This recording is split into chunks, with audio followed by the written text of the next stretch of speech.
Hey everybody, it's me, Rick Acosta, the Dodger card collector, coming to you with another video. Today is Friday, June 16th, halfway through the month of June. Can't believe it's already, the year's almost halfway over.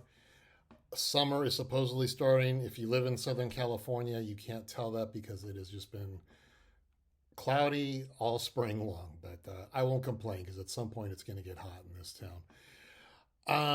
Sports wise, we had a big week this week.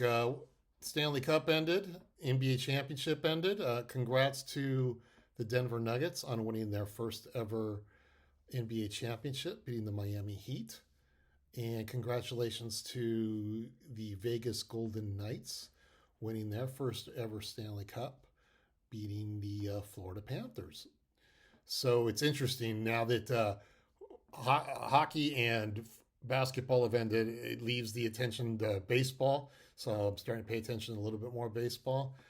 Dodgers are in second place behind the Arizona Diamondbacks. Diamondbacks are playing well so far. Let's see. Let's see if the Padres wake up. I think the Dodgers need more pitching. We're down to a couple of pitchers, and our relief pitching just stinks. So hopefully, at the trade deadline, the Dodgers can do something. Football must be coming up because I had to pay for my Rams parking pass for the season. That came up.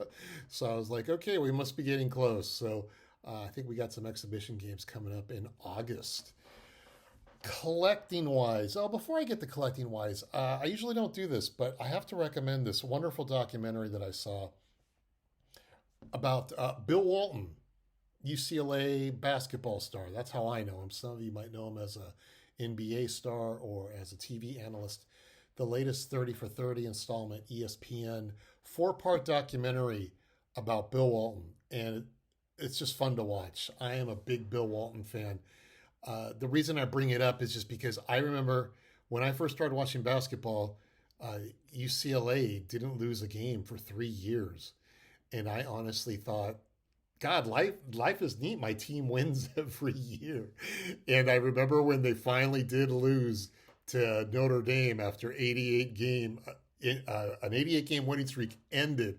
I remember crying because I was like, I've never seen them lose before. I didn't know that they were supposed to lose. I just thought somehow they were magically supposed to win every game. So that was like my first big sports disappointment was UCLA losing. So when I got to see the Bill Walton documentary without giving it away, it made that game, that UCLA Notre Dame game, even worse just because they could have easily won that game, but something just didn't go right that night. But good memories. Check out that Bill Walton for 30 for 30 documentary. Collecting wise, this will be the last time I speak to you before the Long Beach show next week. 3 times a year, we have a pretty nice show with several vintage collectors or vintage sellers come into town, and it's a good show. I'm taking Thursday off, and I'm probably gonna take half day Friday. We'll see what I buy, just because I've had a really good couple of weeks, which I'll talk to you in a moment about. So I might be a little picky, but I've told myself I need to buy some cards at the Long Beach show. I won't be attending the National this year, but I am getting ready for the Burbank show on Labor Day weekend. And that's something that I've got to get better at. I need to start doing it with Long Beach this year. You guys have heard me talk about how small my net is. My want list is less than 30 cards. And I need to prepare myself better for shows. I usually just bring my phone and it has the 30 cards that I need, but I need to make that net a little bigger. So I've made making a list right now, preparing myself for these two shows, the Long Beach show and the Burbank show, of coming up list of cards that I want, whether it be work on 1961 Topps high numbers, or whether it be what 50s cards should I look for in case I don't find anything from my small list. I need to branch out to my bigger list just because I'm getting a little tired of going to these big shows and coming home empty handed, or maybe coming home with 1 or 2 cards. I'd like to come home with some more cards. So I'm getting prepared for that. Right here, this envelope, this is 2023 Topps Series 2 Dodger team set that just arrived. I'm saving this for one of my upcoming shows. What else do I got? My latest bill from the Collectibles Insurance Services. Yes, I do have my collection insured just because you never know what's going to happen, whether it be burglary or fire or flood. I think it's important to have your card collection insured should something catastrophic happen to your collection. I definitely wouldn't want to have anything happen to my collection, but if I do, I'm protected. So I am sending out, my bill is due, 1 month, July 15th. I have to send my quarterly bill to the Collectible Insurance Services. Think about them in regards to having your collection insured, definitely. What are we going to talk about today? I've been doing this for almost a year. I've been doing YouTube for almost a year. I've been watching YouTube for about 2.5 years. And sometimes I have ideas for shows. Sometimes I just come up with things spur at the moment. Like I have one show that I'm doing in next month that I have been planning for over a year. I just haven't ever used it, and I'm planning to use it in July. Some shows I've thought of, I still haven't done. I'm just like, maybe someday I'll talk about it. Who knows? Maybe I'll never will. And then I get random ideas just from watching some of you guys. And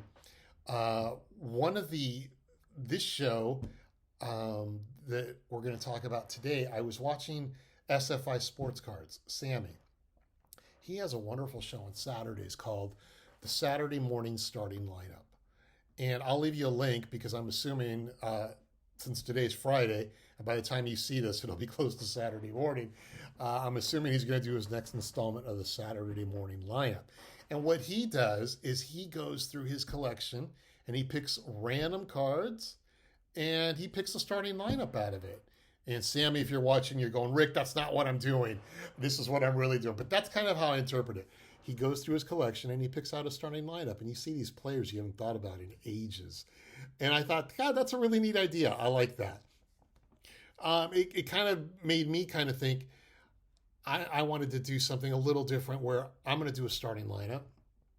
But I'm going to have my Dodgers starting lineup going into a weekend series, whether it be with the Yankees or the Giants or the Cardinals, Cincinnati Reds, if we're talking about the 70s. I want to do a starting lineup that I would use, an all-time Dodger starting lineup, including pitchers. And I thought, I want to present it to you through my cards. This is something that I think is really neat. And if you want to respond to me in comments about what your starting lineup is, or if you want to make a video of what your starting lineup is for a big weekend series, I'm not going to make this a video response just because, one, I don't have enough subscribers. I don't have enough viewers.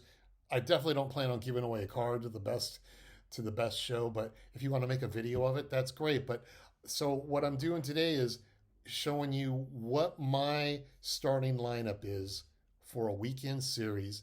And in my case, it's going to be all Dodgers. So let's turn the camera around. I'll give you some guidelines. I'll give you some rules of how I made up my lineup. But let's take a look at what I got. Okay, so since I mentioned this is a lineup for a 3-game series, I have 8 position players, 1 designated hitter, 1 backup infielder who might start one of the games, and 1 backup outfielder who also might start one of the 3 games. I have 3 starting pitchers, 1 for Friday night, Saturday night, and Sunday afternoon. And I have a closer for all 3 games should he be needed. Some rules. If you're a position player, you had to have played 750 games, which is basically 5 years, in a Dodger uniform. Pitchers had to pitch 150 games in a Dodger uniform. Again, for starting pitchers, that's 5 years. Relievers, that's about 3 years of appearances, maybe 2, depending on who you are. This helps out. This is going to eliminate some players who, for lack of a better word, who I call fly-by-nighters, who were on the Dodgers for maybe a year. So like Hall of Famers like Frank Robinson or Eddie Murray, someone like Kirk Gibson. He's not in the Hall, but he's famous in Dodger legend. Uh, Jim Thome and Greg Maddux, they don't qualify. So this starting lineup is based on what they did during their career with the Dodgers, not with anyone else. And this was kind of hard because by the time I selected the lineup, I eliminated guys like Mike Piazza, Adrian Beltre, Don Sutton. They didn't make the cut. So this will be interesting. I know I'm gonna get some head shakers, and there's gonna be some people here going, "He picked that guy or what?" So I totally get it. So I'm going to present this in batting lineup order. So let's start off batting first and playing shortstop, Maury Wills. Oh, I can already hear it. Where's Pee Wee Reese? Heck, I even considered Bill Russell. I needed a leadoff batter. I needed a guy who could steal bases. I needed some speed. We're playing a big series this weekend. Wills is very adequate on the field. And like I said, I need some stolen bases. I need a guy who's going to bunt and get on first base. So Maury Wills, who is featured here in his 1963 Fleer card, is going to bat first. As I should have said before I started this, I'm trying to show you guys some cards that I haven't used before. I feel like I'm starting to show a lot of Dodger cards, and I keep showing the same cards. So I'm trying to be a little different here. Some of these guys, you're going to be like, he's shown that card 3 times already in his last 6 videos. So forgive me, I'm trying to be a little different. So batting first and playing shortstop is Maury Wills. Batting second and playing second base is Jackie Robinson. I thought he was just the logical number 2 guy. Can hit for, can do some speed, gets on base, some power. Obviously, he's good on the field. I'm starting him at second base. If I need to move him in later innings to first base or third base, that can happen. So that's why Jackie Robinson is batting second, and he's featured here in his 1954 Topps card. I think this is a great card. This was, I think, my second Jackie Robinson card I bought. And 54 is a good-looking set. I know lately I've been talking a lot about 1953 and 1957. I even showed off my 1955 Topps and 1952 Bowman cards, but I like this 54 Jackie a lot. So Jackie Robinson is batting second and at second base. Let the head shaking begin. At DH and batting third, Steve Garvey. This guy can hit. I like seeing all these shows where, these YouTube shows where people talk about Hall of Famers or guys who aren't in the Hall of Fame. I'm constantly hearing Don Mattingly, constantly hearing Thurman Munson. There are players from other teams that Dale Murphy. When I hear all those names, first thing that I do is I go, Steve Garvey. Steve Garvey could do everything. I think he hit for 200 hits several times in his career. Great glove at first base. He can hit home runs. He can get doubles, clutch hitter. I definitely want him in the middle of my lineup. I didn't want him batting cleanup, but I do want him batting third. So at DH is Steve Garvey, featured here in his 1971 Topps rookie card. Batting fourth and playing first base, Mr. Gil Hodges. Hall of Famer Gil Hodges, I should say. Featured here in his 1956 Topps card. I honestly couldn't imagine placing this man anywhere but the middle of the lineup and batting cleanup, just because during his days in Brooklyn, he hit tons of home runs. I thought about putting a left-hander at batting fourth, but for some reason I need someone clutch. I want Gil Hodges in there. So I got Gil Hodges at first base. Great fielder as well. Even though I just said Steve Garvey was playing DH and was a good fielder. Gil Hodges featured in his 1956 card. I don't think I've shown this card off. And I'm a little surprised by this card because I love this card. I think it cost me like all of $10 a long time ago. And even with his recent induction in the Hall of Fame, I'm seeing his rookie card and some of his other cards just skyrocket. This card seems to maintain its cheapness, for lack of a better word. So if you're looking for a Gil Hodges card, the 56 tops is a good one to have, and good player to have on your team, that's for sure, and a smart guy. Batting fifth. Oh yeah, Duke Snider. I gotta have him in there. I thought about batting him fourth, thought about batting him cleanup, but I don't know if this game is being played at Dodger Stadium, the Coliseum, the LA Coliseum, or Ebbets Field. If the game were in Ebbets Field, maybe I would bat him fourth.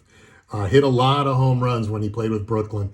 Things changed a little bit when he got to LA. I don't think it was his fault, but right field at the LA Coliseum was very deep compared to Ebbets Field. And by the time he got to Dodger Stadium in 1962 when it opened, by then he was pretty much in his last full year as a full-time player on the Dodgers. So I do have him batting fifth. So I've got Hodges batting fourth, right-handed bat. Now I'm going to go to a left-handed bat, batting fifth. And then my next batter, who I'm going to show in a moment, is a right-hander. So I want to go righty, lefty, righty. Have to confuse the pitchers there a little bit. Have to get them to change up. So I've got Duke Snider featured in his 1951 Bowman card. That's a really nice card, batting in front of the dugout. Duke Snider has a lot of nice cards. So Duke Snider is batting fifth. Batting sixth and doing the catching, Mr. Roy Campanella. Who else is going to play the backstop? I did have Mike Piazza in there for a bit, but I thought a little bit more about defensively what we need, and we need a good catcher. Piazza was a very, very good hitter, as was Campanella. But I do feel behind the plate, I need Campy in there. Piazza suffers from a lot of the things today's modern catchers do. They like to backhand the ball as opposed to blocking the ball when a pitcher throws a ball out of the strike zone. And so that's why I got Campanella batting sixth. This was tough because I didn't know whether to bat Campy fourth, fifth, sixth. And with this lineup, you're just noticing there are guys who are going to bat in positions they normally don't bat. Now, why did I feature the 1950 Campanella? Well, my last video was Roy Campanella, was about Roy Campanella, and I showed off all of his cards. The previous video was featuring my 1957 set, and that featured obviously the 57 Campanella. And a few videos before that, I did the 1953 top set, and that had Campanella. But so I can't keep showing you guys the same cards. So I want to show the 1950 Bowman. And the reason is I love the Bowman set. I'm contemplating starting a set. I think the Ted Williams and the Phil Rizzuto and the Larry Doby and the Bob Feller cards are amazing. But I'm going to be honest with you, this Campanella is kind of bland, there are a few Dodger cards that have like literally this exact same pose. So as wonderful as the 1950 Bowman set is, by the way, I failed to mention Jackie Robinson has a very nice looking 1950 card. This Campanella is a little blah, and there are not quite a few, but there are several cards like this throughout the set. So it's something I remind myself when I think about, should I start a 1950 set? But it's still an okay looking card. So batting sixth from the 1950 Bowman, Roy Campanella. He's batting sixth in my lineup. Batting seventh and playing third base, the Penguin, Ron Cey. Got to put this guy in my lineup, along with Steve Garvey. Garvey and Ron Cey and guys like Davey Lopes. Those were the guys I started watching when I started watching baseball, and specifically watching the Dodgers. These were the guys that led the Dodgers in the 70s and early 80s. I think Ron Cey should have gotten more attention. Unfortunately, he played at the same time as Mike Schmidt. Cey got I think was voted to the All-Star team 3 times as the starting third baseman. Had put up some really good numbers. Steve Garvey and Reggie Smith, even Dusty Baker sometimes got a little bit more attention on the Dodgers. But Ronce was arguably probably one of my first Dodger heroes. Love this card from 1974, and I got him batting as low as 7th in this lineup. By the way, I should add he was the co-MVP of the 1981 World Series, along with Pedro Guerrero and Steve Yeager. So batting 7th for the Dodgers is Ronce. Batting 8th and playing left field, Andre Ethier. When it came to the outfield, I was very surprised. I thought I would have guys like Dusty Baker, potentially Reggie Smith. Once I started doing research, though, I started noticing Andre Ethier's numbers. And I don't think of Ethier as much, just probably because he's one of today's players. But he played 12 seasons for the Dodgers. Even though this card is his 2005 Topps rookie card when he was on the Oakland A's, the Dodgers traded Milton Bradley. Do you remember Milton Bradley? Milton Bradley was traded from the Dodgers to the A's for Andre Ethier in a trade that the local journalists thought was a joke. They thought, who's this Andre Ethier guy we're getting? We found out pretty soon, and I'm a big Andre Ethier fan, still am today, still makes a lot of appearances at Dodger Stadium or in Arizona and Phoenix when the Dodgers are in town because he lives out there. I see a future for Andre someday. I don't know. I don't see him being a manager, but I do see him being some type of bench coach. I needed a left-handed bat. I needed another left-handed bat. That's why some guys were excluded. So I have Andre Ethier in left field, batting 8th. And batting 9th of all numbers. He should be the 2012 National League MVP, but he's not. Matt Kemp. Kemp, again, there's some arguments here of who should be in this outfield. Even my backup outfielder, I'm going to show to you in a moment. Matt Kemp was a very strong right-handed batter with the Dodgers up until just a couple of years ago. Good player to have on the team, good outfielder. And we need to have some modern players in this lineup too. It just can't be these old Dodgers from Brooklyn or the original LA Dodger guys that were playing. So I wanted to spice this up a little for the young ones out there. So that's why Andre Ethier was featured. And in his 2005 Topps rookie card, just like Ethier, is one Matt Kemp, or as his card says, Matthew Kemp. He is batting 9th. That's a nice 9th batter to have right before the lineup turns over again and goes back to Maury Wills at first base. So let's take a quick look at my backups. My backup infielder is Pee Wee Reese. My backup outfielder is Carl Furillo. Either one of these guys can step in right away in the starting lineup should I need to make a change Saturday or Sunday. The lineup I'm showing you is for all weekend. Basically, though, I know this is my Friday lineup. It could change on Saturday depending on who's pitching for the other team. So I have Pee Wee Reese. As I mentioned to you earlier, the reason I picked Wills was because the speed, I need stolen bases. Pee Wee, the one thing I should also say about Wills is Wills can play third base if needed. When he was traded to the Pirates in the 60s, he played 2 seasons at third base for the Pirates. Pee Wee could play short and play third. I am surprised, though, I really don't have a legitimate backup second baseman. I was contemplating putting Davey Lopes as my backup, but I wanted Pee Wee in there for his leadership. He is the captain of the team. And I was surprised to learn between Maury Wills and Pee Wee Reese, I believe only Maury Wills might have played 1 game at second base. Like I mentioned, Wills played third base and shortstop. Pee Wee played shortstop, but he also played third base. Not 1 game at second base. So he is my backup.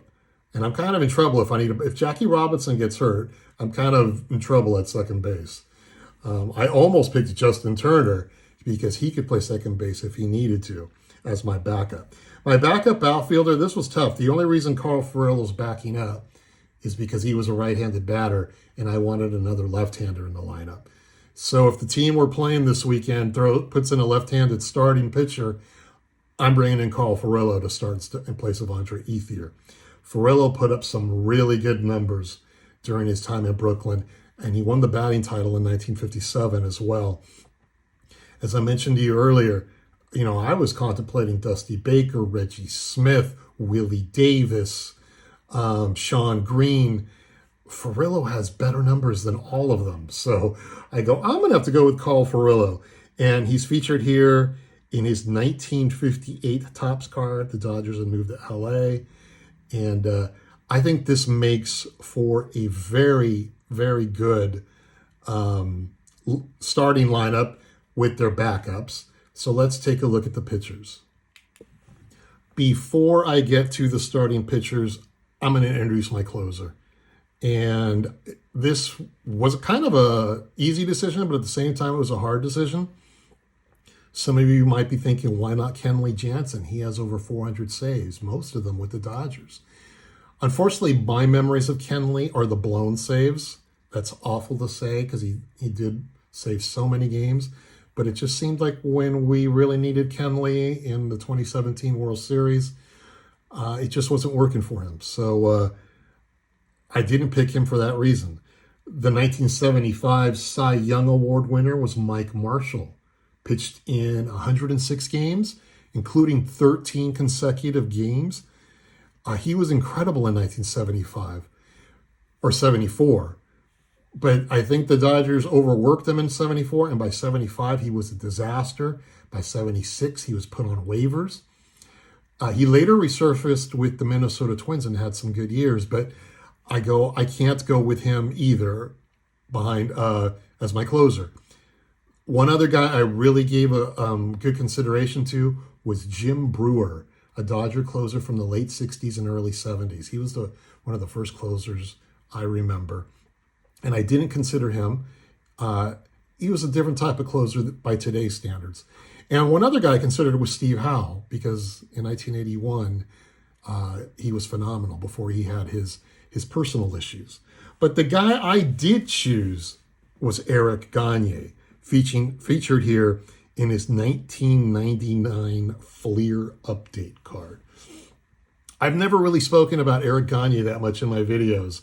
He was converted from a starter to a reliever following the retirement of Dodger closer Jeff Shaw. Some of you guys who like the Cincinnati Reds might remember Jeff Shaw. For 3 years, Eric Gagne was statistically the most outstanding closer in the game. He won the Cy Young Award in 2003. And during that period, he set a major league record by converting 84 consecutive save opportunities. Not even Mariano Rivera or Trevor Hoffman did that. In 2003, as a closer, Gagne was called upon 55 times to save a baseball game and converted every one of them en route to becoming the first pitcher to record 50 saves in more than one season, and also the fastest pitcher to ever reach the 100 save plateau. His 55 saves in 2003 also equaled the number of the National League record set the previous season by John Smoltz, Hall of Famer. And between August 26, 2002 and July 5th, 2004, he converted 84 consecutive save chances, a major league record. More than half, 55% of the batters he retired during the 2003 season came by strikeout. And for his performance, he became the first relief pitcher in 11 years, since Mike Marshall, to win the Cy Young Award. Take that back. That wouldn't have been Mike Marshall. I'll have to figure that one out. He and Ferguson Jenkins are the only two Canadian pitchers to win the most prestigious award in baseball. And one thing on a personal note, and some of you will have memories of this with your closer during this time. When Gagne entered a game at Dodger Stadium, usually in the 8th or 9th innings with the Dodgers in the lead, the words "Game Over" would flash across the scoreboard, and the PA system would play "Welcome to the Jungle" by Guns N' Roses. Nothing more exciting than that. I remember Trevor Hoffman coming into Hell's Bells, Mariano Rivera, Enter Sandman. I went to a Giants game in San Francisco, and Rob Nen came in to Smoke on the Water. I thought, how appropriate. And I always remember thinking, God, I wish we had something like that. And all of a sudden, next thing you know, here comes Eric Gagne coming out of the bullpen to Welcome to the Jungle. Eric Gagne threw the opening pitch, the first pitch for opening day this season. And when they introduced him, they played Welcome to the Jungle, and the crowd went crazy. He was a fun player to have around those few years. Yeah, unfortunately, later he got named in these HGH scandals. Didn't get suspended or anything like that, but he did admit to taking some HGH. But for 3 years, he was the best pitcher, best relief pitcher in the National League. That's for sure. So let's take a look at my starting lineup, my starting pitchers. For Friday night, I am going with the left-hander, Clayton Kershaw. I've got to start Clayton. There's just too much of a Dodger legend. I'm going lefty, righty, lefty, so I know you guys know where I'm heading with this. I think Kershaw's a good guy to start on a Friday night. Over 200 wins. He's on the verge of becoming, or he is the Dodger strikeout leader. I think he's approaching 3,000 strikeouts. He's about 80 away as I record this video. And he's just a Dodger favorite. Most of the Dodger players that I've seen in my career, including guys like Jackie Robinson and Mike Piazza, Steve Garvey, they've ended up on other teams. Sandy Koufax never did. And hopefully Clayton Kershaw doesn't. And we're at that point where he's played his full career. Hopefully he stays with the Dodgers. But I want a left-hander in there on Friday night. I'm going with Clayton Kershaw. Saturday night, game 2. I want the right-hander. I want Big D, Don Drysdale in there. Featured here in his 1968 Topps card, second to last card. 68 was really Big D's last great season. 58 and 2/3 consecutive innings pitched, a record that stood for 20 years until future Dodger Oral Hershiser would break the record. But Drysdale had a big 1968. He won the Cy Young Award in 1962. Former Dodger broadcaster, could strike anyone out. And if you looked at him funny, he'd hit you with the next pitch. Just ask Frank Robinson. Drysdale was very old school. He felt he owned the plate. And if somebody was crowding the plate or somebody hit a home run, much like Bob Gibson, the next time he came to the plate, he'd let you know who was in charge. So I have Don Drysdale pitching my Saturday night game, game 2. And this will come as no surprise. Game 3, I need one more win to win the series, maybe win the division, maybe win the National League, maybe win the World Series. Who else am I going to put in there? I can't have Sandy Koufax sitting in the dugout for the last game of the series. So that's why he's starting. Pitched on 2 days rest in the 1965 World Series, won games 5 and game 7. Was dominating in the 1963 World Series. Had arguably the 5 or 6 best seasons thrown by a pitcher in the history of baseball. A lot of people bring up 1962 through 1966. I like to throw in 1961 just because that's when things really started to improve for him. Dominating left-hander, 382 strikeouts, 4 no-hitters, one of them being a perfect game. There's nothing I can say about this guy that's bad. The only thing that's bad is that he retired at age 31. But this is the guy I want to finish the series, whether we're playing the Yankees or the Giants or the Dodgers or the Yankees or the Giants or the Cubs or the Cardinals, whatever you want. If you stuck around with me this long, thanks so much. This is my starting lineup. If you want to tell me what your starting lineup is, let me know. Shoot me a line in the comments or make your own video and tell me. This was a lot of fun to do. So we'll talk to you guys next week. Take care.